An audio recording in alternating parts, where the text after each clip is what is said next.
Hello friends, आप सबका स्वागत है आपके अपने YouTube channel career plan classes पे। और आप सबका ग्रुप डी का एग्ज़ाम डेट आ चुकी है जो कि 23 फरवरी एक्सपेक्टेड टाइम है कि 23 फरवरी से वो स्टार्ट होने वाली है।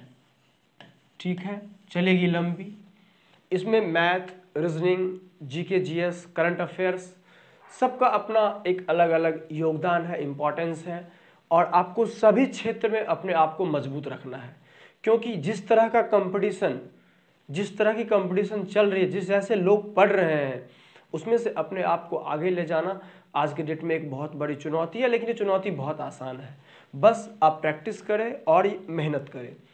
तो लेकिन मैं इसको या इसके बारे में बताने से पहले मैं आपको एक चीज़ बता दूं कि चूंकि मैं यहाँ मैथ का प्रैक्टिस करवा रहा हूँ, तो ये एमटीएस,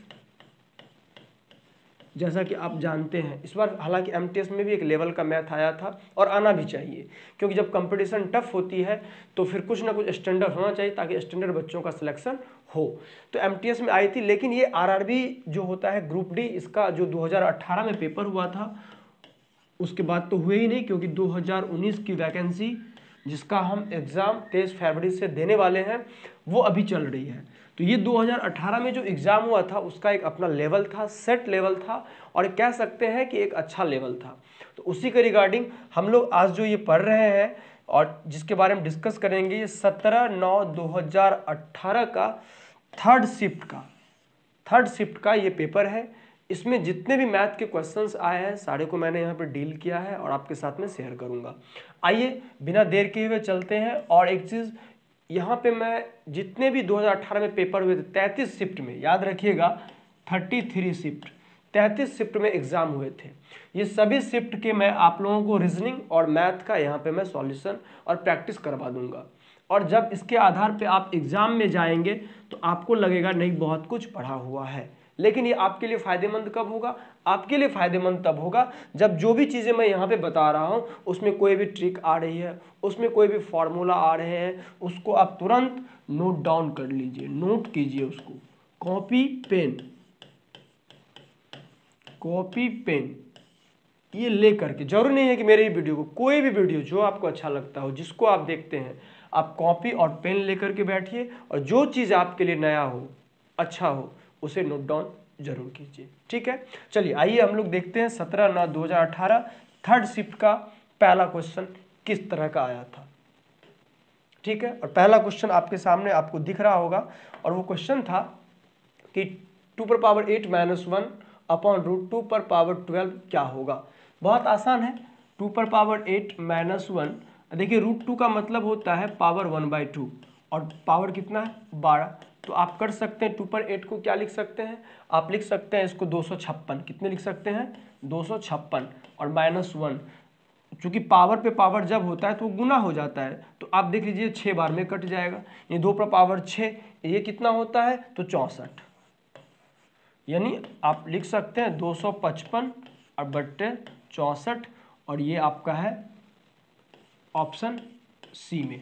ठीक है, आप कहेंगे ऐसे तो बहुत आसान क्वेश्चन है। भाई मेरे सारे क्वेश्चन टफ नहीं होते हैं, 4-5 ही क्वेश्चन ऐसे होते हैं जो आपको परेशान करते हैं और वहीं आपका तय करते हैं कि यू आर इन और यू आर आउट। लेकिन हम उम्मीद करेंगे कि आप सब जो अच्छे से पढ़ेंगे उनका भला होगा, आप सबका सिलेक्शन होगा।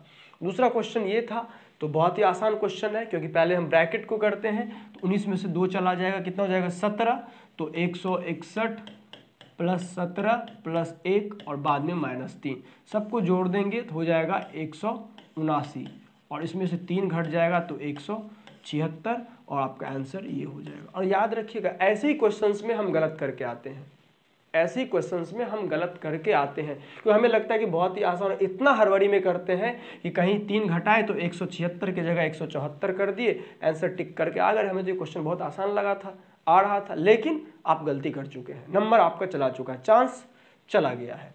चलिए ये क्वेश्चन देखिए, 0.2 तथा 0.002 के बीच का अंतर ज्ञात करें। 0.002 और यहाँ पे देखिए क्या है 0.02। आप कहेंगे हम ऐसा क्यों किए कि भाई इसको ऊपर लिखे, अरे भाई बड़ा में से छोटा माइनस करते हैं। तो आप डेफिनेटली देखिए ये बड़ा है, ये क्या है बड़ा है, तो इसको माइनस करेंगे तो ये हो जाएगा, यहाँ पे कुछ नहीं तो क्या है, 0 है। 10 में से 2 चला गया, 8, यहाँ 1 आ जाएगा, ये 0 रहेगा और 0, तो 0.018 कहाँ है आपका, ये सी ऑप्शन है। ठीक है, चलो अगला क्वेश्चन देखिए। किसी वस्तु पर, अब क्वेश्चन थोड़ा सा आ गया लेवल का और हम लोग देखेंगे, लेकिन ये भी आसानी है। किसी वस्तु पर 12% लाभ को जोड़ने पर विक्रय मूल्य 616 रुपया था। यदि उस वस्तु को 462 रुपया में बेच दिया जाए तो हानि प्रतिशत क्या होगा। सबसे पहले देखिए कि 12% लाभ हुआ था, यानी 112% पैसा उस कस्टमर से लिया गया था परसेंट में, और वो कस्टमर दिया कितना था, 616 रुपया। तो अब आपको जब 100% निकालते हैं तो आपका क्या निकल जाता है, CP। तो 616 बटे कितना हो जाएगा, 112, या फिर करेंगे 100% इजकल टू 616 बटे 112 और गुना 100। यहाँ पे थोड़ा सा इसको आप कर दीजिए, काटिए। 4 से कितना बार में कट जाएगा, 28 बार में। ये 4 से कट जाएगा 25 बार में। ये 22 से कट जाएगा 7 बार में। ये 22 से कट जाएगा और 7 से कर दीजिए, ऐसे तो 22 से भी कटेगा, कोई दिक्कत नहीं है, लेकिन 7 से कर दिए। 22 किससे काट रहे हैं, 7 से काट रहे हैं ना, आप 7 से काट रहे हैं तो 7 चौके 28, 7 से इसको काट दीजिएगा, 7 अट्ठे 56, 7 अट्ठे 56, 4 से काट दीजिएगा 22, 22 गुना 25 कीजिएगा, 25 दूनी 50, 5, 25 दूनी 50, 5, 55। ये 550 रुपये आपका क्या हो गया, CP हो गया। तो अब क्या कर रहा है कि अब इसको वो 462 रुपया में बेच रहा है। तो जब 550 में खरीदा, 462 में बेचा, तो कितने का नुकसान हुआ, 28 प्लस 50, यही ना हुआ, ये 62 यानी 38 प्लस 50, 462 में 38 जोड़िए 500, इधर 50, तो 50 38 88 रुपये का उसको लॉस हो गया। कितने पे, 550 पे। परसेंट में लाना है तो 100 कर दीजिए। अब काट दीजिए, 0 0 कट गया, 5 से 11, 5 दूनी 10 और 11 अट्ठे 88। देखिए 8 दूनी आपका 16% आंसर आ जाएगा। ठीक है, चलिए ऐसे ही आसान क्वेश्चन तो रहता ही है, लेकिन जो मेहनत करते हैं उसी के लिए। देखिए इस क्वेश्चन को समझिए। एक छोटे स्तर के साबुन के व्यवसाय में निम्नलिखित व्यय होते हैं। विपणन पर 10%, कर्मचारियों के वेतन पे 65% और कच्चे माल पर 25%। ठीक है, देख लेते हैं कितना हो गया, 65, 10, 75, 25, 100, 100% ये ऐसे खर्चा करता है। यदि कंपनी कुल 65,000 रुपया वेतन का भुगतान करती है, देखिए ध्यान रखिएगा, आप 100% बराबर मत कर दीजिएगा, फिर तो गड़बड़ हो जाएगा, क्योंकि आप जैसे कुल देख रहे हैं आपका दिमाग घूम जाएगा। अरे यहाँ तो कुल बोल रहा है, चलो 100% बराबर कर देते, नहीं, यहाँ पे एक चीज दे दिया है कि वेतन का भुगतान कितना करती है, तो 65,000 रुपया। तो विपणन पे, तो वेतन परसेंट में कितना करती है, तो आप कहेंगे वेतन पे देखिए कर रहा है 65%, तो क्या आप लिख सकते हैं 65% बराबर 65,000, क्योंकि रुपया में करता है 65,000, परसेंट में इतना, ये 65 से कट गया 1, यानी 1% बराबर कितना हो गया, 1,000। तो आपको 100% निकालना है, लेकिन हम क्यों निकालेंगे 100%, एक चीज़ बताइए क्यों निकालेंगे, फिर 100 करो, फिर उतना करो, हमको पूछा 1% बराबर 1,000। तो विपणन पे कितना दिया है, तो विपणन पे देख रहे हैं कि 10% है, इसलिए 10% बराबर 10,000, और ये आपका ऑप्शन नंबर है सी, 10,000 सी। आई बात समझ में, एकदम आसान सी, तो मुंह से भी बन जाता, कॉपी कलम आप नहीं भी यूज करते। ये क्वेश्चन देखिए, किसी संख्या का 35% 91 है। तो मान लीजिए कोई संख्या x है, तो x का 35/100 क्या लिखते हैं, 91। तो x बराबर 91, 100 उधर चला जाएगा और 35 नीचे, 5 7 बार में, 5 से 20 बार में, और 7 से 13 बार में गुना कर दीजिए, 13 दूना 26, 0 यानी 300, 260। आपका ऑप्शन हो जाएगा डी। धराधर चलते जाइए, एकदम लेट नहीं, जहां पे रुकने वाली होगी थोड़ी हम लोग डिस्कस करेंगे। ये क्वेश्चन है, sine theta minus cos theta बराबर 0 हो तो sine 4 theta plus cos 4 theta plus ten square theta का मान क्या होगा। देखिए सब 10th की चीजें हैं, लेकिन अगर आपको आ रही है तो बहुत अच्छी बात है, नहीं आ रही है तो बहुत बुरी बात है। देखिए एक केस दे रखा है, क्या दे के रखा है यहाँ पे, sign theta minus cos theta बराबर कितना है, 0।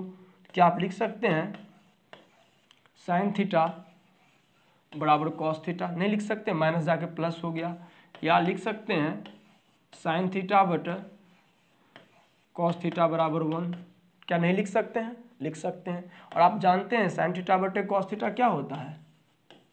टेन थीटा बराबर 1, और 1 को 10 के फॉर्म में क्या लिख सकते हैं? 1045। तो थीटा आपका कितना निकल गया? 45 डिग्री निकल गया। थीटा कितना निकल गया? 45 डिग्री। तो अब अगर थीटा यहाँ पे 45 निकल गया, देखिए एक और तरीका है, कैसे? दूसरे तरीके से भी देखिए लिख सकते हैं साइन थीटा बराबर कॉस थीटा। याद होगा आपको, ये भी पता है कि साइन थीटा बराबर कॉस थीटा को ही हम लिख सकते हैं साइन 90 माइनस थीटा। क्या लिख सकते हैं? साइन थीटा को साइन थीटा, कॉस थीटा को साइन में बदल लिए sine 90 minus theta. Sine sine है तो थीटा बराबर 90 माइनस थीटा, ये थीटा आ गया तो 2 थीटा बराबर 90 और थीटा बराबर आ गया 45। आप ऐसे भी निकाल सकते हैं और ऐसे भी निकाल सकते हैं, लेकिन आप आएगा आपका थीटा का मान 45 डिग्री। अब इसमें पुट कर दीजिए, इसकी जगह 45 45 45, साइन 45 होता है 1/√2, पावर कितना है? 4, प्लस कॉस 45 होता है 1/√2 पावर 4, और टेन 45 होता है 1, 1 का स्क्वायर कीजिएगा 1, 1/√2 का 4 कीजिएगा कितना हो जाएगा? 1/4, √2 2 और फिर √2 2 2 दूनी 4, ये भी 1/4 और प्लस 1। इसको जब आप करेंगे तो एलसीएम हो जाएगा 4, 1 प्लस 1 प्लस 4 यानी 6/4, 6/4 यानी 3/2, 3/2, और ये ऑप्शन आपका बी सही हो जाएगा। तो ये चीज़ें, इसमें बहुत सारी बातें हैं कि ये आप निकाल पाते हैं कि नहीं, फिर 45 डिग्री का मान पता है या नहीं पता है, और नहीं पता है तो आपके पास रहेगा कलम, माउस स्किप कर जाइएगा ऐसे, और आएगा तो कोई बात नहीं है, ठीक है। अब देखिए निम्न ग्राफ में बंद गोभी, बंदा गोभी समझते हैं भाई, सब्जी तो बहुत महंगी कर रखी है मोदी सरकार ने, फिर भी समझते होंगे आप लोग, खाते होंगे, गांव घर में तो खेतों में उगता है। तो निम्न ग्राफ में बंद गोभी की 12 महीनों के मूल्य दर्शाए गए हैं, ठीक है। 12 महीने के जनवरी, फरवरी, मार्च, अप्रैल, मई, जून, जुलाई से लेकर के दिसंबर तक का है। वो मूल्य ऐसा है कि 40, फरवरी में 30 था, मार्च में 40 था, फिर 80 80 80, फिर 50 50, फिर 50 40 40, जो भी था एक डाटा दे रखा है। तो आपसे पूछ रहा है कि इन मूल्यों की माध्यिका क्या होगी। देखिए माध्यिका जो निकलता है वो दो, एक क्लास, एक विदाउट क्लास। ये विदाउट क्लास या क्लास किसको कहते हैं? 10 से 20, 20 से 30, 30 से 40। आप स्टेटिस्टिक्स पढ़े होंगे 10th क्लास में, आप लोग बारंबारता पढ़े होंगे, सांख्यिकी पढ़े होंगे, तो उसमें आता है क्लास। ये क्लास तो नहीं है। जब क्लास नहीं होता है, और यहाँ पे सीख लीजिए, और अगर ये नहीं आ रहा है इसको नोट डाउन भी कर लीजिएगा आप लोग, ठीक है। जब माध्यिका क्लास नहीं हो, विदाउट क्लास वाले का निकालना है, और क्लास वाला आएगा नहीं इसमें, क्योंकि ये भी क्वेश्चन है, एग्जामिनर भी देखता है, जानता है कि चीज़ें वही देंगे जो आसानी से बन जाए। ये चीज़ें हो जाती है टफ, वो क्लास वाला बहुत लंबा फार्मूला लगाना होता है, लेकिन ये आसानी से बनेगी। जब माध्यिका हो और एक डाटा दिया है, जैसे दिया है यहाँ पे ये डाटा दे रखा है, तो सबसे पहले इसको हम लोग क्या करेंगे, घटते या बढ़ते क्रम में हम सजा लेंगे। तो हम क्या करेंगे, बढ़ते क्रम में सजा लेंगे, कोई दिक्कत, बढ़ते क्रम में सजा लेंगे। तो सबसे पहले देखिए 30 कितना बार है, तो 30 देख रहे हैं कि एक ही बार है, तो एक बार 30 है। उसके बाद देखें 40 कितना बार है, तो 1 2 3 4 बार 40 है, 40 40 40 40 हो गया। 50 देखेंगे कितना बार है, 1 2 3 बार 50 है, 50 50 50। फिर देखेंगे 80 कितना बार है, तो 4 बार है, 80 80 80 80। देख लेंगे 12 हुए व नहीं हुए, 1 2 3 4 5 6 7 8 4 12, 12 हो गए हमारे।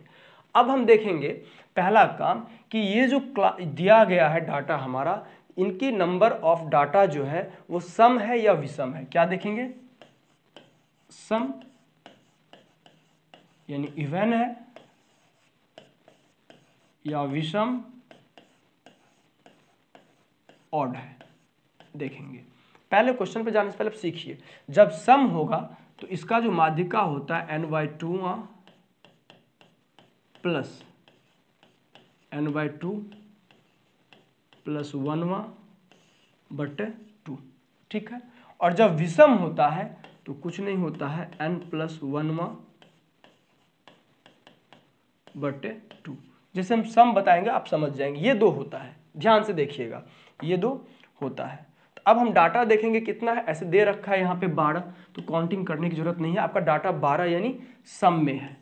तो क्या कह रहा है n/2, तो 12/2 मतलब क्या हो गया बताइए, 6 टर्म, और 12/2 + 1 यानी 7 टर्म। देखेंगे इधर से 6 कौन सा है, 1 2 3 4 5 6, 50 है, और 7 भी क्या है 50 है, तो यानी 50 और प्लस 50 बटे कितना हो जाएगा 2, ये हो जाएगा 100/2, यानी ये हो जाएगा आंसर आपका 50, इसकी क्या हो जाएगी माध्यिका, ऑप्शन नंबर सी हो जाएगा। आई बात समझ में, अच्छा भी लगा होगा, और अगर आपको याद नहीं होगा तो आप कॉपी में लिख लीजिए, आपको याद आएगा। और अक्सर मैं देखा हूँ, जब मैं उसको पूरा चेक कर रहा था, पूरा मैं देख रहा था 2018 के सारे क्वेश्चंस को, तो उसमें एक ही चीज़ लगा कि बेसिक पे काफ़ी फोकस किया गया है, और बेसिक ऐसी चीज़ है जो आपको कभी परास्त होने नहीं देगा युद्ध के मैदान में।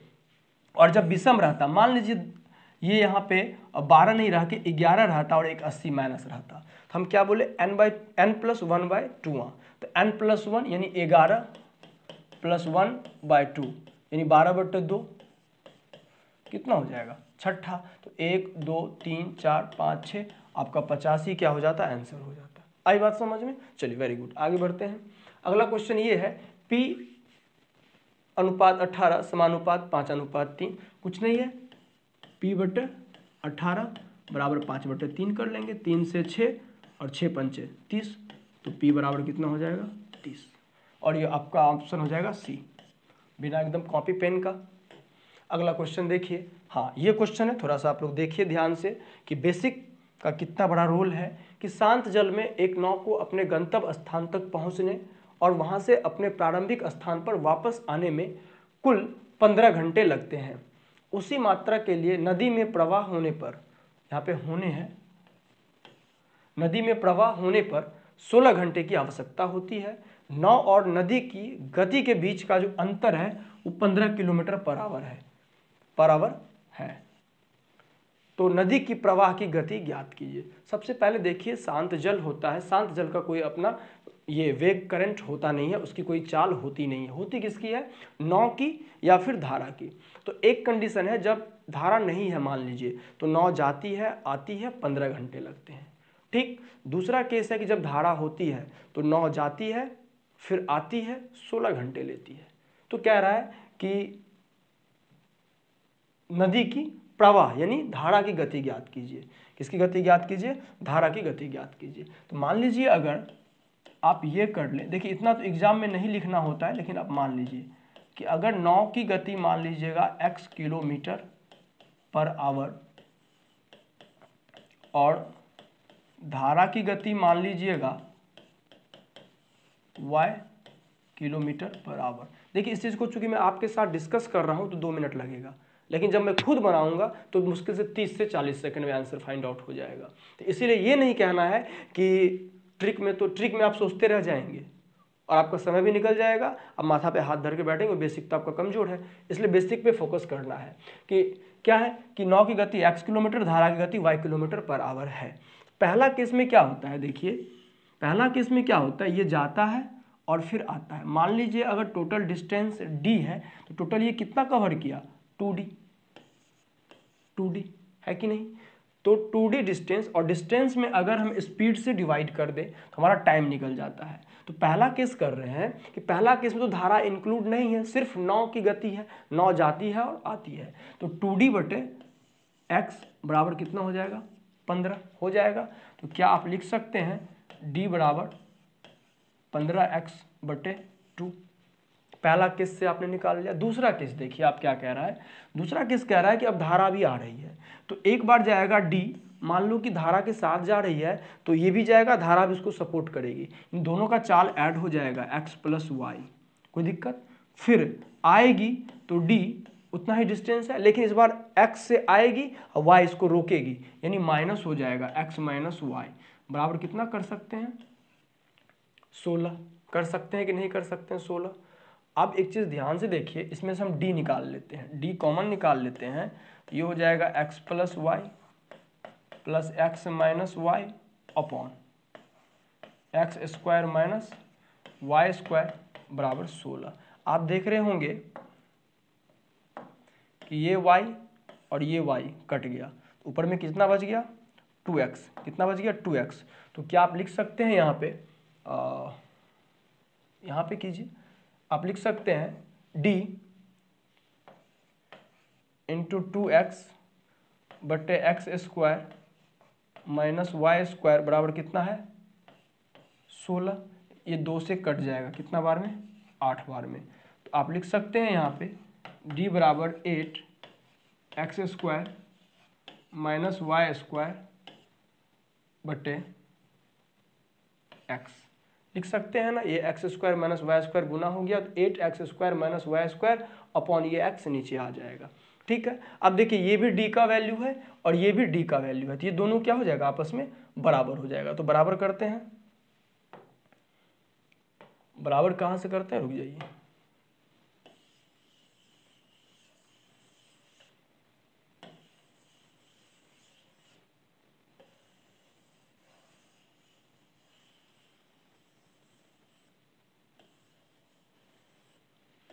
देखिए बराबर करते हैं इसको हम लोग, बराबर कहाँ से करते हैं देखिए। अब वहाँ पे d बराबर क्या है 8 x square minus y square upon x equal to क्या है यहाँ पे 15 x बटे 2। हमारा काम बन गया। हम इधर ले आएंगे तो 2 8 16 यानी 16 x square minus 16 y square बराबर 15 और x स्क्वायर एक तरफ कर लीजिए।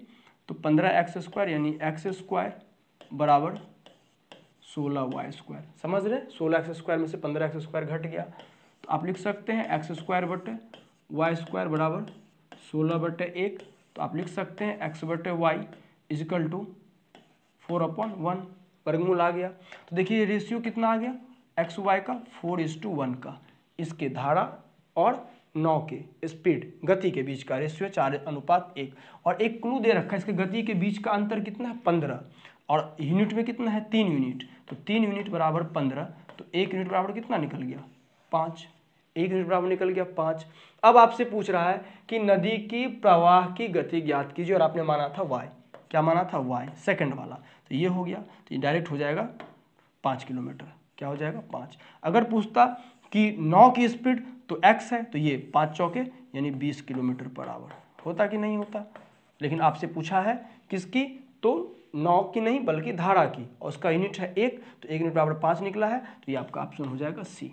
बस इतना सा काम है। इसको अगर आप खुद से बनाएंगे तो विदिन 30 से 40 सेकंड में आप बना लेंगे। ठीक है, अब ये देखिए कुछ काम पूरा करने के लिए ए और बी द्वारा आवश्यक दिनों का अनुपात 3:5 है। उन्हें काम पूरा करने के लिए 5.5/8 दिनों की आवश्यकता है। ए अकेले इस काम का 2 गुना कितने दिनों में पूरा कर सकता है। सबसे पहले देखिए कि मान लीजिए कि ए इस काम को 3x दिनों में समाप्त कर देगा और बी कर देगा 5x दिनों में।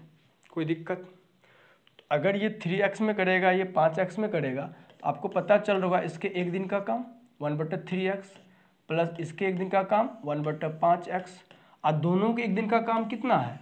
इसको अगर हम सॉल्व करेंगे तो 8 पंचे 40 5 45/8, ये पूरे काम को 45/8 दिनों में समाप्त कर सकता है। इसको इतना अगर मिले तो ख़त्म कर देगा, यानी इसका काम है इसका अपोजिट, ना पूरे नंबर ऑफ डेज का अपोजिट कर देते हैं, उल्टा कर देते हैं, यानी 8/45 एक बार में कर देंगे तो एलसीएम हो जाएगा 15x और ये हो जाएगा 5 + 3 बराबर कितना हो जाएगा 8/45। देखिए 5 3 8 8 कट जाएगा, 15 तिया 45 हो जाएगा, x बराबर कितना हो गया 3। तो आपसे पूछ क्या रहा है कि ए अकेले इस काम का 2 गुना, तो पहले अगर इसमें x रखे तो ए कितना दिन में खत्म करेगा 9 दिन में, बी कितना दिन में खत्म करेगा 15 दिन में। लेकिन कह रहा है कि ये एक काम को खत्म करेगा 9 दिन में। अगर काम को डबल कर दिया जाए तो भाई डबल दिन लगेंगे, 9 दूना 18 दिन लगेंगे। सिंपल सी बात है, कोई लॉजिक नहीं है, बउआ टाइप है ये चीज कि 18 दिन लगेंगे। बन गया क्वेश्चन आराम से, कोई ट्रिक नहीं चलेगा। ट्रिक अब यहाँ पे इनलेट पाइप ए एक खाली जलाशय को 32 घंटे में भर सकती है। इनलेट मतलब होता है जहाँ पे पानी जाती है, और आउटलेट जहाँ से पानी निकलती है। जबकि निकास पाइप बी भरे हुए जलाशय को 40 घंटे में खाली कर सकती है। जलाशय खाली होने की स्थिति में दोनों पाइपों को एक साथ खोल दिया जाता है। लेकिन निकास पाइप को तब बंद कर दिया जाता है जब जलाशय 1/3 भर गया था।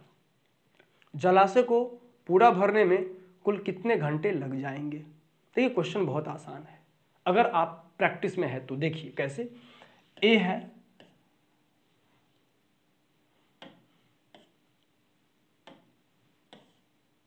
ए है,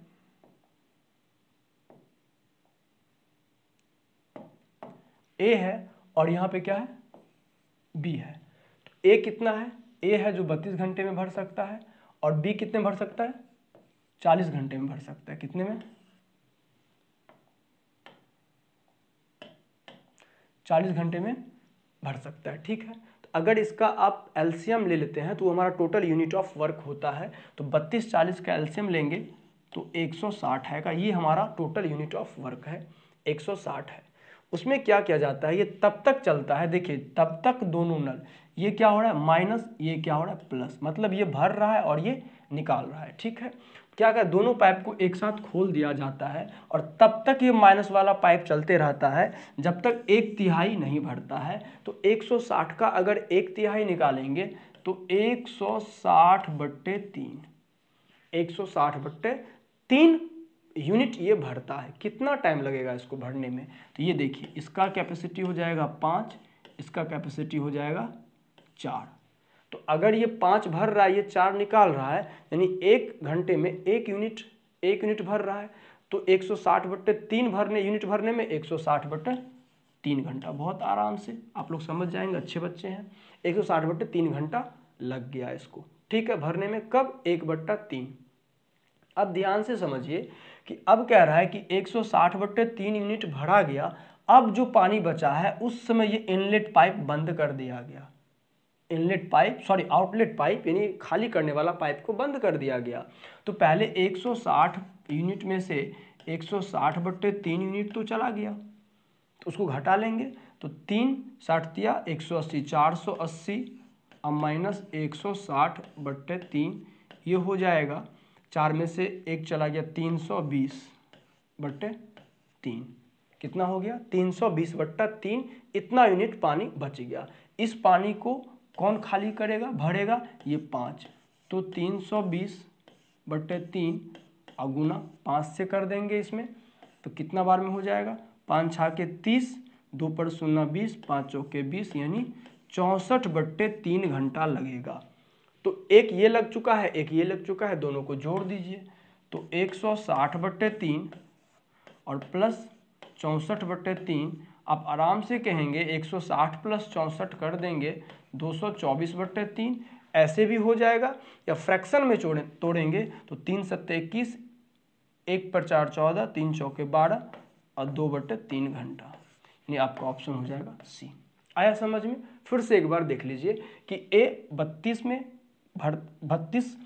घंटे में भर सकता है और बी 40 घंटे में उसको खाली कर सकता है। तो इसका हम एलसीएम निकालते हैं। सब जानते हैं कि ये हो जाता है total number of unit work. इसकी कैपेसिटी हो गई 5, इसकी हो गई 4। ठीक है, कि ये 1 घंटे में 5 यूनिट भर सकता है, ये 1 घंटे में 4 यूनिट खाली कर सकता है, ये भी आप लोग जानते हैं। तो क्या रहे, तब तक दोनों पाइप चलता है जब तक 1/3 भाग यहाँ पे दिया गया है, जब जलाशय का 1/3 भर गया था। तो इसका 1/3 हो जाएगा 160/3, चूंकि नहीं कटेगा तो फ्रैक्शन में रहेगा।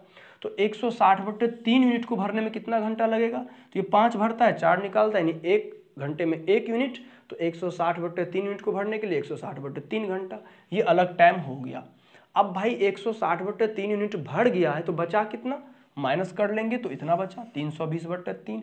इसको कौन भरेगा, सिर्फ ये भरेगा, क्योंकि ये बंद हो गया। अब तो 5 से ये आ गया, ये टाइम लग गया, दोनों टाइम को जोड़ दिया, आपका आंसर ये आ गया। आई बात समझ में? चलिए अगला क्वेश्चन देखा जाए।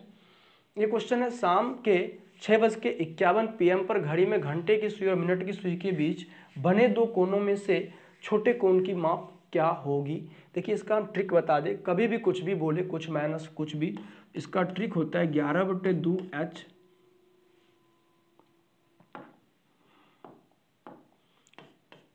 m - 6h। ध्यान रख लीजिएगा, 5:15, 6:17, कुछ भी पूछते इसको आप नोट कर लीजिए। कितना होगा कोण की माप, लिख लीजिएगा 11/2m, यानी m for minute, h for hour, यानी मिनट और आवर में जब भी पूछे ये सुई यहाँ है, कितना का कोण का अंतर होगा, तो आप बैठा दीजिए 11/2 और मिनट की जगह क्या है देख रहे हैं आप 51 -6 इंटू h की जगह क्या है आप देख रहे होंगे 6। हाँ सॉरी ये यहाँ पे 1 मिनट, यहाँ पे 30 होता है, 30h, 30 गुना 6, 30h होता है। ये फार्मूला आप बिल्कुल याद रखिएगा कि कोई भी पूछे इतना इतना मिनट है तो कितना का अंतर है, तो ये 11/2m minus 30h, m for minute और h फॉर आवर घंटा। ठीक है, तो यहाँ पे घंटा कितना है 6 दे दिया, मिनट है 51, तो 11 गुना 51 को गुना करेंगे, 11 एकम 11 1, 11 पचे 55 1, 561/2 और माइनस 180, डिवाइड कर दीजिए, 2 दूनी 4, 2 अट्ठे 16, 80, 2 पंचे 10, 280.5 माइनस 180। ये 0.5 तो रहेगा ही रहेगा, क्यों पॉइंट इसमें है नहीं, 0 में से 0 चला गया 0, 8 में से 8 गया 0, 2 में से 1 गया 1, 100.5 आपका जहाँ पे है ये ऑप्शन बी आपका आंसर हो जाएगा। बहुत आसानी से इसको याद रखिएगा, आ भी सकता है रिपीट करेगा क्वेश्चन। अब है एक शॉपिंग मॉल में किसी वस्तु की लागत में 10% की वृद्धि की गई और फिर से 10% कम कर दिया गया था, कुल प्रतिशत वृद्धि या कमी कितनी है। एक बात मैं आपको बता दूं, ये सब क्वेश्चंस ऐसे होते हैं जब हम एग्जाम में देखते हैं तो हम बहुत खुश हो जाते हैं, वाह क्या क्वेश्चन पूछा है, और बना के बहुत खुश होते हैं, लेकिन नहीं, जान लीजिए ये क्वेश्चन आपके सिलेक्शन का आधार कभी नहीं हो सकता। जो क्वेश्चन आपको थोड़ा परेशान कर रहा है, अगर आप उस क्वेश्चन को बना रहे हैं मतलब आप शॉर्टलिस्टेड हो रहे हैं। ये क्वेश्चन है नॉर्मली 100 में से 99 बच्चे बनाएंगे, क्यों, सब जानते हैं कि 10 अगर बढ़ रहा है तो प्लस करो, घट रहा है तो माइनस करो, तो एक बढ़ रहा है एक घट रहा है, तो 10 माइनस 10 फिर माइनस 10 गुना 10 और बट्टे 100, है ना, याद रखिए। यानी इसका फार्मूला होता है x plus y plus x y बटे 100। जहाँ बढ़ेगा वो माइनस हो जाएगा, घटेगा वो प्लस रहेगा। मान लो एक बार बढ़ रहा है तो प्लस 10, घट रहा है तो माइनस 10, यहाँ एक्स वाई तो प्लस माइनस माइनस, इसलिए यहाँ पे दे दिया माइनस।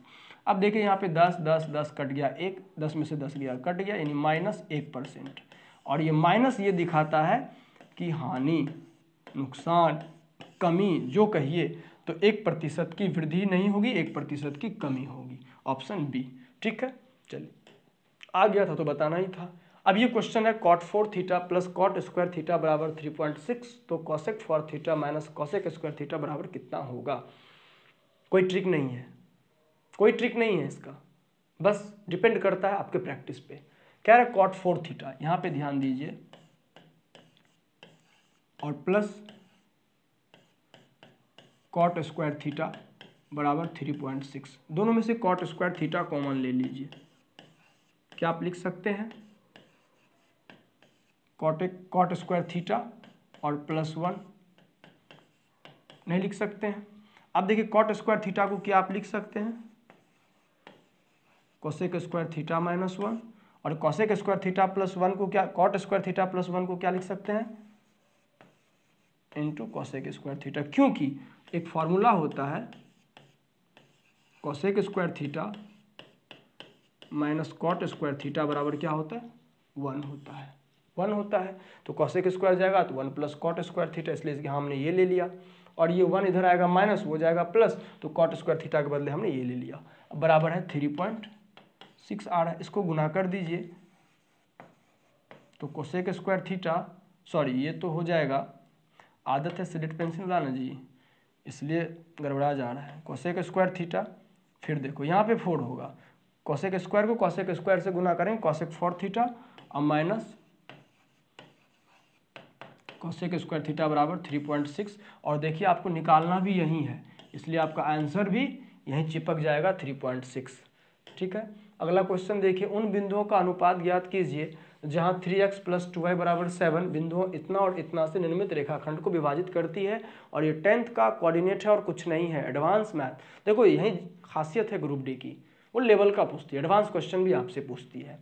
तो 3x + 2y = 17 है, तो बोल रहा है कि इतना और इतना से निर्मित रेखाखंड को विभाजित करती है। पहले जान लीजिए कि मान लीजिए ये एक रेखा है, ये मान लीजिए P है और ये Q है, इसको कोई रेखा ऐसा कर रही है, मान लो कि 8 बिंदु पे कर रही है। इसका समीकरण आपको दे रखा है 3x + 2y = 7। तो ये जो इसको बांट रही है, तो m1 × m2 रेशियो में है कि नहीं, बांटता होगा। तो m1 m2 में बांटता होगा। क्या हम इसको ऐसा लिख सकते हैं, m1 × m2 को m1/m2 रेशियो 1 लिख सकते हैं। इसको हम एक फ्रैक्शन में मान लेते हैं k/1 मान के चलते हैं। क्या मान के चलते हैं, k/1 मान के चलते हैं। ठीक है, अब आपको समझ में आ गई। हम यहाँ पे मानेंगे k/1। तो अब देखिए यहाँ से चलेंगे, ये हम आपको बता दिए। तो जब k/1 मानेंगे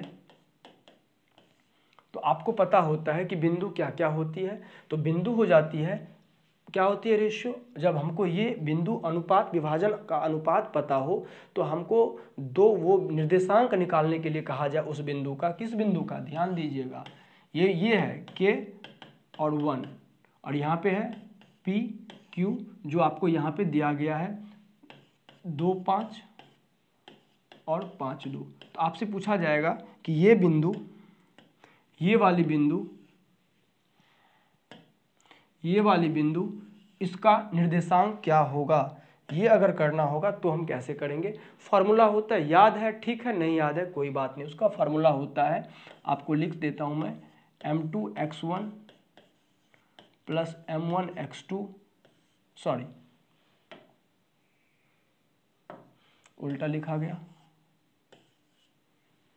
फार्मूला होता है इसका m1x2 + m2x1/2, sorry m1 + m2, ये हो जाता है, एक हो जाता है वहीं m1y2 + m2y1/m1 + m2। ये दो बिंदु आ जाते हैं। पुट कर दीजिए, क्योंकि आपको x1 भी पता है, x1 हो गया, y1 हो गया, x2 हो गया, y2, सारा चीज़ पता है। लिख देते हैं, ये हो गया x1, ये हो गया y1, ये हो गया x2 और ये हो गया y2। इसमें हम चलते हैं। तो m1 आपका कितना है, k, m2 कितना है, 1, याद रखिएगा। तो ये हो जाएगा k, और x2 कितना है, तो x2 आप कहेंगे ये 5, यानी 5k, कोई दिक्कत, प्लस m2 कितना है, 1 का कोई नहीं रहता है बात। x1 कितना है, आप कहेंगे 2, कहेंगे ना, x1 कितना है 2 अपॉन m1 + m2 यानी k + 1, कोई दिक्कत। एक बिंदु ये हो जाएगा। दूसरा बिंदु क्या हो जाएगा, तो m1 y2, तो फिर k और y2 देखेंगे आपका क्या है 2, यानी 2k प्लस m2 फिर 1 ही है, y1 कितना है तो 5 और अपॉन k + 1। ये दो बिंदु हो गए जो इस बिंदु का निर्देशांक हुआ। तो याद रखिएगा, जो दो बिंदु का निर्देशांक होता है उस रेखा के समीकरण को भी वेरीफाई करता है। और इस रेखा का समीकरण आपका कितना है, तो आप कहेंगे 3x + 2y = 17। उसमें हमने x और y का मान रख दिया। क्यों, पहला वाला x निर्देशांक होता है, दूसरा वाला y निर्देशांक होता है, हमने दोनों जगह मान रख दिया। अब आप इसको आगे कीजिए, तो ये कितना हो जाएगा, 3 × 5 = 15k + 6 + 4k + 10 और बट्टे k + 1 आएगा, k + 1 उधर लेके चल जाएंगे, तो 17k + 17 हो जाएगा। अब देखिए आप, 15k और 4k कितना हो गया, 19k, और ये -17k बराबर इधर कितना है, 17 है, 10 × 6 = 16, 17 में 16 गया 1, यानी 2k बराबर कितना हो गया 1। तो k बराबर कितना हो गया बताइए, 1/2, k बराबर कितना हो गया 1/2। और इसी k को आपने क्या माना है, m1/m2 = 1/2। तो इसी को तो अनुपात में अगर बदलेंगे तो ये भी किस में आ जाएगा, अनुपात में आ जाएगा, और आपका आंसर हो जाएगा 1:2, ऑप्शन नंबर डी। तो देखिए आप इसमें कितनी सारी बातें हैं, आपको ये सारा प्रॉपर्टीज पता होना चाहिए। अगर आपको ये प्रॉपर्टीज नहीं पता है तो आपसे ये क्वेश्चन सॉल्व होने वाला नहीं है, आप इसको स्किप कर जाएंगे। और हम गारंटी कर सकते हैं यही क्वेश्चन है जो आपको बताती है कि आप शॉर्टलिस्टेड होंगे या शॉर्टलिस्टेड नहीं होंगे। इसलिए ऐसे क्वेश्चंस को बनाने के लिए अच्छा रहेगा आप 10th 9th के सिलेबस को एक बार एग्जाम में जाने से पहले मेरा अपना पर्सनली आप लोगों से रिक्वेस्ट है कि आप लोग देख लें, ठीक है, ताकि आप लोगों से कोई भी क्वेश्चन सिलेक्शन वाला बचेगा नहीं, और ये इतना होना चाहिए, ठीक है। इसमें एक चीज़ और भी हम बता सकते हैं, क्या बता सकते हैं, कभी कभी ऐसा होगा कि ये आपको समीकरण नहीं देता, मान लीजिए ये समीकरण आपको नहीं देता और ये बिंदु ही दे देता, वो निर्देशांक ही दे देता, ठीक है, तो डायरेक्ट उसके बाद हम ये फॉर्मूला लगाते, तब हम कैसे निकालते अनुपात। मान लीजिए ये बिंदु पता है, ये बिंदु पता है और ये बिंदु दे दिया, ये बिंदु दे दिया, तब आपको m1 m2 निकालना है, तो कैसे निकालेंगे, तब हम डिस्टेंस फार्मूला निकालेंगे, यहाँ से यहाँ तक का डिस्टेंस निकाल लेंगे, यहाँ से यहाँ तक का डिस्टेंस निकाल लेंगे, उसका रेशियो करेंगे, वो हो जाएगा m1 m2, फिर आप वो निकाल सकते हैं। अगर आपसे कहीं रेखा मांग दिया, मान लीजिए कोई बिंदु, दो बिंदु जैसे ये दे दिया 2 5 और 5 2, थोड़ा देर के लिए इसको भी समझ ही लीजिए, इसका स्क्रीनशॉट आप लोग ले लेंगे, ठीक है। अब समझिए इस क्वेश्चन को थोड़ा सा और, अगर मान लीजिए ये एक रेखा दे दिया गया और यहाँ पे लिख दिया मान लीजिए 2 5 और 5 2, तो बताएगा आपका कि इस रेखा का समीकरण क्या होगा। फार्मूला नोट कर लीजिएगा, समीकरण के लिए आप लिखिएगा y माइनस y1 बराबर y2 minus y1 upon x2 minus x1, और यहाँ पे हो जाएगा x माइनस x1, ये इस रेखा का समीकरण होगा। आप इसमें ये हो जाएगा x1, ये हो जाएगा x2 सॉरी y2, और ये हो जाएगा x2 और ये हो जाएगा y2, ठीक है ना, ये हो गया x1, ये हो गया y1, ये हो गया x2, ये हो गया y2। आप मान रखेंगे तो आपको एक इक्वेशन सेम इस जैसा प्राप्त हो जाएगा, और ये सारा डिटेल्स आप लिख लीजिएगा अपने कॉपी में। चलिए अगला क्वेश्चन देखते हैं। हाँ, ये तो बहुत लंबा चौड़ा क्वेश्चन है, ठीक है, देखते हैं क्या बात है भाई। एक आदमी अपने कार्यालय तक पहुंचने के लिए एक रेलगाड़ी और एक कार से यात्रा करता है। यदि वह कार द्वारा 10 किलोमीटर की दूरी तय करता है और शेष यात्री रेलगाड़ी द्वारा करता है तो वह अपने ऑफिस T घंटे में पहुंचता है, ठीक है। यदि वह इसके बिल्कुल विपरीत करता है तो वह ऑफिस T + 0.5 घंटे में पहुंचता है। यदि रेलगाड़ी और कार की गति क्रमशः 50 किलोमीटर और 40 किलोमीटर है तो अपने ऑफिस तक पहुंचने के लिए वह कितनी दूरी तय करता है। बहुत आसान है, कोई दिक्कत नहीं। देखते देखिए यहाँ पे दो कंडीशन बनेगा। कंडीशन क्या बनेगा, एक ये है, एक यहाँ तक है 10 किलोमीटर और इसके बाद ये डिस्टेंस है। अगर मैं टोटल डिस्टेंस को x मान के चलूँ तो ये x माइनस 10 हो जाएगा। समझ गए आप। कंडीशन 2 क्या है वो देखिए, एक बार ये 10 किलोमीटर कार से जाता है और एक बार ट्रेन से जाता है, फिर ये ट्रेन से जाता है और ये कार ट्रेन का कॉम्बिनेशन है, हमने कर दिया। यही बात कह रहा है, कार का स्पीड दे रखा है 40 किलोमीटर पर आवर, ट्रेन का दे रखा है 50 किलोमीटर पर आवर। इससे जाता है तो 15 घंटे लगते हैं, वही है ना, क्या नहीं टी सॉरी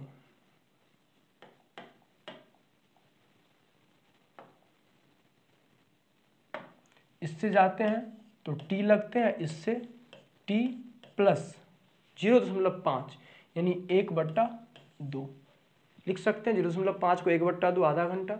अब देखिए इस कंडीशन को अगर हम फॉलो करें, इस कंडीशन को, तो ये डिस्टेंस कितना है 10 किलोमीटर। समय क्या होता है दूरी बट्टा चाल, 10/40 प्लस x माइनस 10/50, कोई दिक्कत इसमें, कोई दिक्कत नहीं हो रही होगी, बराबर टी टाइम लगता है। कोई दिक्कत इसमें, आप कह रहे होंगे कोई दिक्कत नहीं है, टी टाइम लगता है, हमने टी टाइम लगा दिया। दूसरा कह रहा है अब इस 10 को कर रहा है 50 प्लस x माइनस 10/40, अब बराबर कितना लग रहा है t, और प्लस 1/2 को हम क्यों इधर लिख सकते हैं -1/2, अब देखिए ये भी टी है और ये भी टी है, तो ये दोनों आपस में क्या होंगे, बराबर होंगे। तो 10/40 प्लस x माइनस 10/50 बराबर 10/50 प्लस x माइनस 10/40 और माइनस 1/2। अब इसको आप सॉल्व करेंगे तो आराम से बन जाएगा, कर देते हैं सॉल्व, कोई बहुत बड़ी बात नहीं है। ये x माइनस 10/50 और माइनस x माइनस 10/40, इसको हम इधर ले आए बराबर, ये क्या है, ये 10 यानी 1/5 हो जाएगा, माइनस 1/2 है, और ये 0 0 कट जाएगा तो माइनस 1/4 आ जाएगा। आएगा या नहीं आएगा कि माइनस 1/5, ये माइनस 1/2, ये माइनस 1/4 ले आया। आप करेंगे क्या, इसका एलसीएम हो जाएगा 200 हो जाएगा, 4 से 4x माइनस 40, ये हो जाएगा माइनस 5x और प्लस 50, क्योंकि माइनस माइनस प्लस हो जाएगा। ठीक है, ये हो जाएगा एलसीएम 20, 5 चौके 20, तो 5 चौके 20 यानी 4, माइनस 2 दहें 20 10 और माइनस 4 पंचे 20 हो जाएगा। अब देखिए इसको हम सॉल्व करने वाले हैं, 4x में से 5x चला गया तो आप बोलेंगे माइनस x, 40 में से 50 चला गया प्लस 10, अब बट्टे नीचे में कितना है 200 बराबर, इधर कितना है -4, माइनस ये -4 नहीं है, ये 4 माइनस 10 माइनस 5, तो 15 में से 4 चला गया माइनस 11/20, क्या कर सकते हैं 20 दाएं 200, तो ये हो जाएगा माइनस x प्लस 10 बराबर माइनस 110 हो जाएगा। तो माइनस x बराबर, ये प्लस 10 जाके माइनस 10 होगा तो ये माइनस 120 और x बराबर हो जाएगा 120। कोई दिक्कत, x बराबर 120 और आप यहीं तो x माने हैं और इतना ही डिस्टेंस वो तय करता है, तो आपका x बराबर 120, सी नंबर ऑप्शन आपका हो जाएगा। देखिए मैं आपसे चूंकि डिस्कस किया हूं तो हमको लगा है 1 से 1.5 मिनट, अगर आप बनाएंगे इसको तो इतना करने में मुश्किल से लगेगा 30 से 40 सेकंड, अभी दिन कन्फर्म आंसर आपका आ जाएगा बिना पेन कॉपी रोके हुए। ट्रिक लगाइएगा, लगेगा ही नहीं, टाइम खत्म हो जाएगा। चलिए बढ़ते हैं आगे। क्वेश्चन नंबर 20 है, वह कौन सी भिन्न है जिसे 1/2 में से घटाने पर 3/4 बचता। आराम से भाई वो भिन्न मान लिया क्या कि x है, तो 1/2 में से, देखिए यहाँ पे ध्यान रखना, 1/2 में से घटाइएगा तो आता है 3/4, तो 1/2 माइनस 3/4 बराबर x, इधर लेके चले गए, एलसीएम हो जाएगा 4, 2 दूनी 4 माइनस 3, 4 1 कम 4 1 तिया 3, तो माइनस 3 यानी आ गया -1/4। देखिए ऑप्शन नंबर आपका डी है, इसलिए देख ली 1/4 भी है। अगर इस में से को आप भूल गए इसका मतलब आपका आंसर पलट जाएगा और 1 नंबर आपका रेलवे के पास चला जाएगा। चलिए, अलग अलग समय पर 2 पाइप किसी टंकी को भरने में क्रमशः 5 घंटे 8 घंटे का समय लेते हैं, जबकि एक अन्य पाइप तीसरा है जो कि 3.2 घंटे में खाली कर सकता है। पूरी तरह से खाली टंकी को तीनों पाइप एक साथ खोलने पर टंकी को पूरा भरने में कितना समय लगेगा। So easy. चलो भाई, एक है भरता है, दूसरा भी भरता है, तीसरा खाली करता है। कितना 5 8 3.2, तीनों का एलसीएम निकाल लीजिए तो आपका हो जाएगा। देखिए एलसीएम भी निकालने का तरीका, आप बट्टा उट्टा में मत कीजिए भाई, नॉर्मली ऐसे कीजिए कि 5 8 और ऐसे भी निकालिएगा तो देखिए, अगर ऐसे निकाल 32 बटे क्या लिख सकते हैं 10 नहीं लिख सकते, 32 बटे 10 लिख सकते हैं, यानी 16/5 लिख सकते हैं। 16/5 आप इस सबको कीजिएगा तो उस तरह से आएगा, हम ऐसे ही निकाल देते हैं एलसीएम। 5 8 3.2 निकालिए, 2 से 5 2 चौके 8 1.6, 2 से 5 2 दूनी 4 0.8, फिर 2 से 5 2 1 कम 2 0.4, गुना कर दीजिए, 2 दूनी 4 दूनी 8 8 पंचे 40 और 40 चौके कितना हो गया, 4 चौके 16, 16 ही तो हुआ ना, 4 चौके कितना हो गया 16, टोटल इसका एलसीएम हो गया 16, 16 हो गया। तो अब देखिए 5 से देंगे 16 में तो 5 तिया 15, 1 3.2 आ गया, 8 दूनी 16 आ गया, इससे देंगे भागा 16 में 3.2 से, तो अब 5 आएगा। क्यों आएगा? देखिए 16/3.2 यानी 10 ऊपर चला जाएगा, 16 दूनी 32, 2 पंचे 10, ये इतना हो गया। ठीक है, तो अब कह रहा है कि इसको भरने में कितना टाइम लगेगा भाई, तो ये भर रहा है तो 3 2 5.2 और ये खाली कर रहा है माइनस, तो यानी 1 घंटे में कितना यूनिट 0.2 आ रहा है। तो इसको भरने में 16/0.2 इसको कर लीजिए, यहाँ पे चला जाएगा 10, 2 अट्ठे यानी 10 अट्ठे 80 घंटा, 80 घंटा को लिख सकते हैं 24 तिया 72, 8 यानी 3 दिन 8 घंटे। आई बात समझ में? ये आपका हो गया। देखिए कितना आसान क्वेश्चन है, कहीं भागना नहीं है। एक्स और वाई की वर्तमान आयु का अनुपात 3:4 है। 5 साल पहले इनकी आयु का अनुपात 5:7 था, तो वाई की वर्तमान आयु कितनी है? देखिए ऐसे क्वेश्चन में क्या करेंगे, रेशियो को हम बराबर कर लेंगे।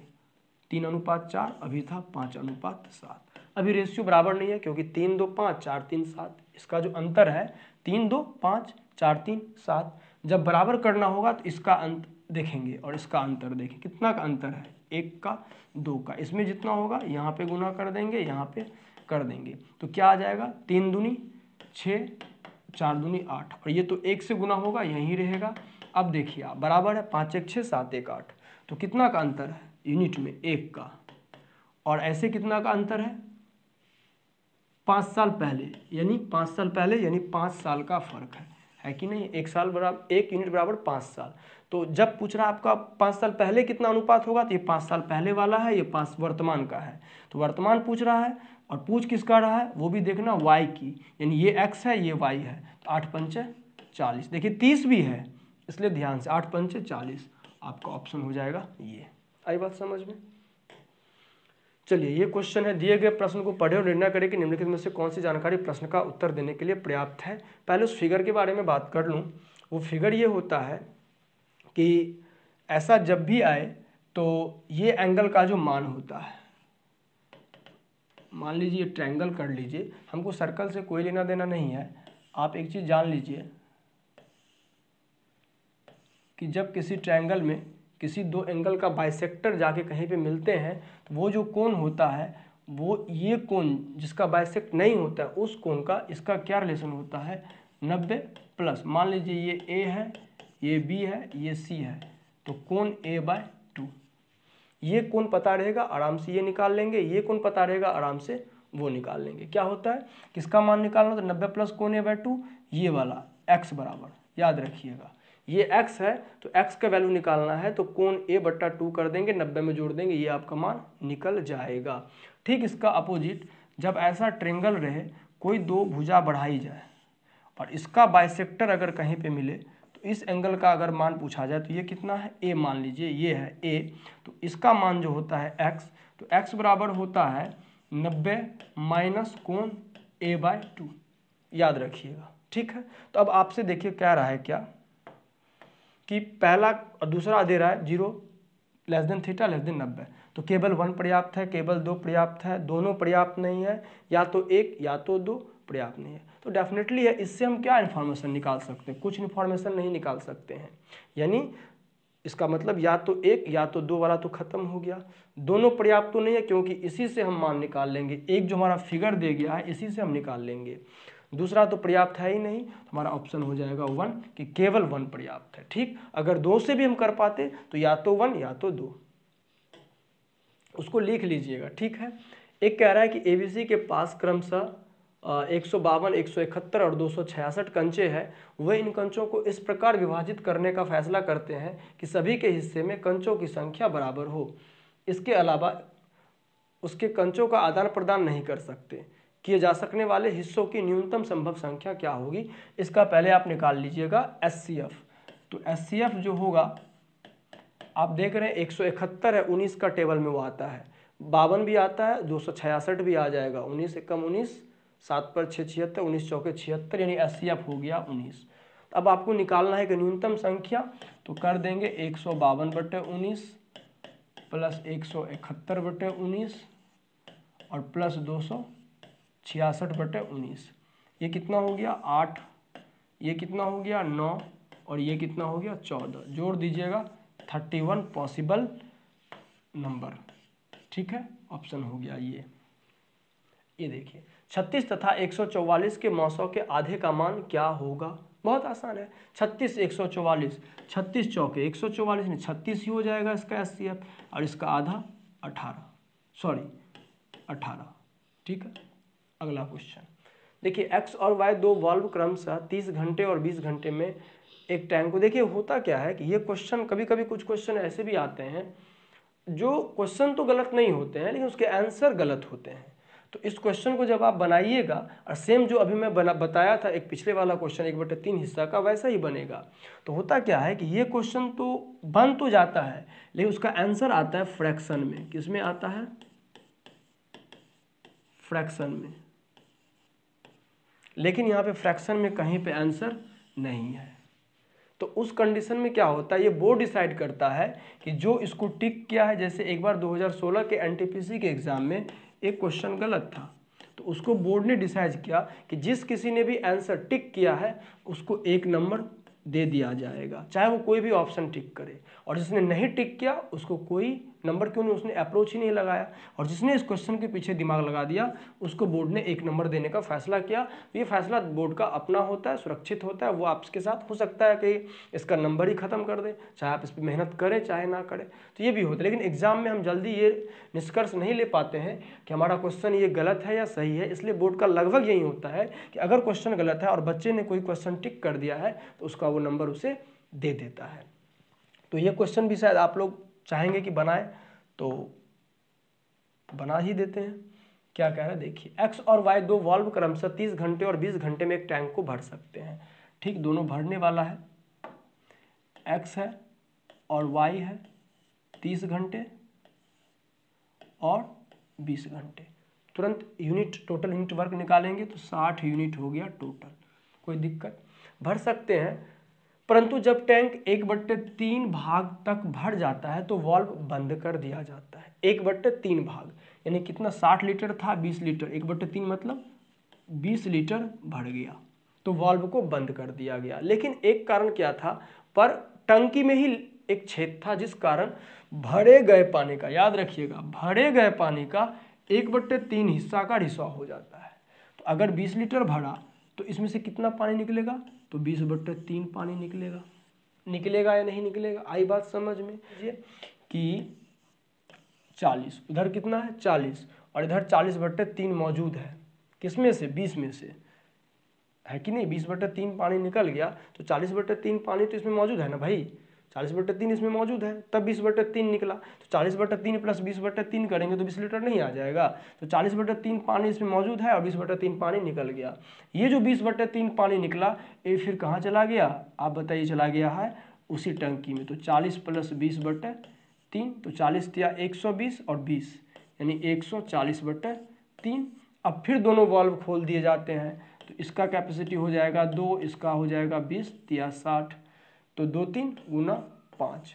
अब आप करेंगे 5 से ये तो कट जाएगा, 5 दूनी 10, 5 अट्ठे 40, 28/3, लेकिन आपका आंसर नहीं आएगा।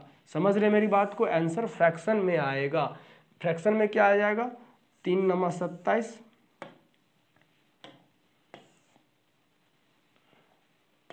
3 × 27 और 27.1/3 घंटे, ये आंसर आएगा इसका। आई बात समझ में भाई। 60 लीटर था, उसका 1/3 भरा, 20 लीटर भरा, 20 लीटर में 20/3 पानी निकल गया तो ये तो इसी में चला गया। 40 प्लस 20/3 पानी फिर हो गया टंकी में, हमको भरना है भाई इतना, तो इतना भरने के लिए ये फिर दोनों वाल्व खुलेगा और ये आएगा, इसलिए कहा गया इसका आंसर गलत था। अब ये क्वेश्चन है कि एनपीए वाला है कि अंतर्गत एनपीए 300 लाख करोड़ रुपया है सभी बैंकों के अंतर्गत, कुल टोटल दे दिया, टोटल जोड़ लीजिए कितना है, जरूर 100 ही होगा लेकिन जोड़ेंगे, 25 15 40, 5 45, 20 65, 5 70, 300, यहाँ पे है 100% बराबर 300 लाख करोड़, 0 0 कट गया, 1% बराबर 3। तो पूछ रहा है एनपीए कितना हो, किसका, डी का, तो डी का परसेंटेज कितना है 5, तो 5% बराबर 5 दिया 15 लाख करोड़, ऑप्शन आपका हो जाएगा डी। ठीक है, 29 देख लीजिए, निम्नलिखित में से कौन सी संख्या 4 से पूर्णतः विभाजित है। तो देख लीजिए भाई, नियम है कि किसी भी संख्या का अंतिम का 2 अंक 0 हो या दोनों अंक 4 से डिवाइड हो। देखते हैं 90 है कि नहीं, नहीं है। 4 दूनी 8, 1 पर नहीं है। 4 से ये नहीं है। 4 से ये देखते हैं, ये भी नहीं है। 76, 19 चौके 76, डी मार देंगे। नंबर सिस्टम का खेला है ये। और ये लास्ट है कि दिए गए आरेख में टी यू समानांतर पी एस है और बिंदु क्यू और आर पी एस पर स्थित है। साथ ही कोण पी क्यू टी यानी ये एंगल कितना है, x डिग्री। फिर कह रहा है आर क्यू टी कितना है, x माइनस 50। तो आर क्यू टी कितना है, x माइनस 50 तथा T U R x plus 25, T U R x plus 25। तो यू आर एस कितना होगा, ये एंगल कितना होगा, यू आर एस कितना होगा, है कि नहीं है। सबसे पहले आप देखिए इस पूरे एंगल का मान कितना होता है 180। तो x प्लस एक्स माइनस 50 बराबर 180। 2x बराबर हो जाएगा 230, 50 इधर आ जाएगा, x बराबर हो जाएगा 2 1 कम 2, 115 हो गया। 115 x का मान हो गया 115। तो अब आपका ये एंगल x 115 हो गया। और एक चीज़ देखिए यहाँ पे दे रखा है टी यू समानांतर पी एस। जब ये समांतर है, ये समांतर है, तो एकांतर अंतःकोण से ये कोण और ये कोण बराबर होगा और ये हो जाएगा x प्लस 25 हो जाएगा। यू आर एस यही एंगल मांग रहा है, ये वाला एंगल ही मांग रहा है। तो ये x प्लस 25 है, तो ये भी कितना होगा x प्लस 25। क्यों कि जब कोई दो समांतर रेखा को एक प्रतिच्छेद रेखा काटती है या टच करती है तो उसके अल्टरनेट इंटीरियर एंगल यानी एकांतर अंतःकोण बराबर होते हैं। तो ये 125 x प्लस 25, तो ये भी x प्लस 25। x का वैल्यू पता है तो x प्लस 25 का वैल्यू 140, 115 प्लस 25 डायरेक्ट हो जाएगा। और ये लास्ट क्वेश्चन है, क्या बताना भाई इसमें कि दो संख्याओं का योग 9 है, उनके व्युत्पन्नों का योग 1/2 है, इन संख्याओं में से एक क्या है। आराम से निकाल सकते हैं, इसको हिट एंड ट्रायल मेथड से भी कर सकते हैं। देखिए इन संख्याओं में से एक 5 है, एक क्या है 5 है। अगर एक 5 है तो दूसरा कितना होगा 4। तो इसका अगर 1/5 और 1/4 को व्युत्क्रम तो यही हो गया, क्या बराबर 1/2 होगा। आप कहेंगे क्यों, कभी नहीं होगा, क्योंकि 4 + 9/20 कभी नहीं होगा, ये नहीं करेगा टैली। ये 4 है फिर 5 फिर यही नहीं, ये भी नहीं करेगा। ये 2 देखते हैं, 2 और 7 कर देते हैं 1/2, 1/7 और प्लस करेंगे 1/2, कभी नहीं होगा। 7 2 9/14 हो जाएगा, नहीं होगा। 1 6 1 3 देखते हैं, 1 1 प्लस 1/2, यहाँ पे 3 आ जाएगा, यहाँ पे 6 आ जाएगा। इसका एलसीएम कितना हो जाएगा, 6 3 का 6 हो जाएगा, सॉरी 6 3 का एलसीएम 6। तो यहाँ पे 1 आएगा और यहाँ पे 2 आएगा, 6 कम 6, 3 दूनी 6, 2 1 3/6। देखिए आपका वैरी कर रहा है 1/2, यानी आप 6 मार दीजिए आराम से। और यही था आपका सारा क्वेश्चन, सारा चीज़, सारा मटेरियल। आपको लगा होगा कि कुछ लेवल था, कुछ अच्छा क्वेश्चन था, और वाकई क्वेश्चन का लेवल भी अच्छा था। 5 6 7 क्वेश्चन ऐसे थे और टोटल 29 क्वेश्चन आया था कि उसमें से 31 क्वेश्चन था, जिसमें से कि 7-8 क्वेश्चन ऐसा था जो आपके सिलेक्शन का आधार था। तो हम यही चाहेंगे कि आप जब भी जाए एग्ज़ाम में 10th क्लास और 9th क्लास के चीज़ों को पढ़ के जाए, कम से कम फार्मूला ज़रूर याद कर ले। अगर वो आपको याद रहेगा तो आराम से क्वेश्चन को आप डील करके एग्जाम हॉल से निकल के खुश होके आ सकते हैं कि yes I got selection. Okay, इसी उम्मीद के साथ आप सब बेहतर कर रहे होंगे। Thank you, bye bye.